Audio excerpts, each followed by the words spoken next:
তাও গাইস দুর্গাপুজো শুরু আর আজ হচ্ছে ষষ্ঠী, আর আজকের দিনটা আমার কাছে ছিল প্রচন্ড স্পেশাল।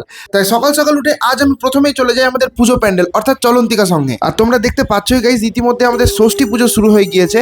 আর আমাদের মাকে কেমন লাগছে প্লিজ আমাকে কমেন্টস করে জানিও। তারপর গাইস আমি বাড়ি আসি, আর বাড়ি এসে দেখছি পুজো হচ্ছে এবং বাড়ির চারিদিকটা যেন একটা আলাদাই ফ্রেগনেন্সে ভরে গিয়েছে। আর তার একমাত্র কারণ কি জানো, দাদাভাই এন্টারপ্রাইজের তুলসীর এই জ্যাসমিন আগরবাতি। আর জবে থেকে গাইস এটা আমি বাড়িতে এনেছি না, বাড়িঘর ফ্রেগনেন্সে ভরে গিয়েছে। আর বিকেল হতে না হতে আমি চলে গিয়েছিলাম আজকে আমার একটা স্বপ্ন পূরণ করতে, অর্থাৎ আইপ্যাড পারচেস করতে। এই পুজোয় সোশ্যাল মিডিয়া করে যা আমি আর্ন করেছি তার পুরোটাই আমি লাগিয়ে দিয়েছিলাম এই আইপ্যাডের পিছনে। আর এভাবে আরো একটা আমার স্বপ্ন পূরণ। বাড়ি এসে দেখি মা চিলি চিকেন রান্না করছে, কারণ আমার চিলি চিকেন গাইস প্রচন্ডই ফেভারিট। গরম গরম রুটি, চিলি চিকেন এবং সাথে যদি থাকে একটু আমের আচার, আর সেটাও যদি হয় রোচাকের। আর এই সমস্ত কিছুর পিছনে রোচাকের এই চিলি সস এবং টমেটো সস ছিল জাস্ট অ্যামেজিং।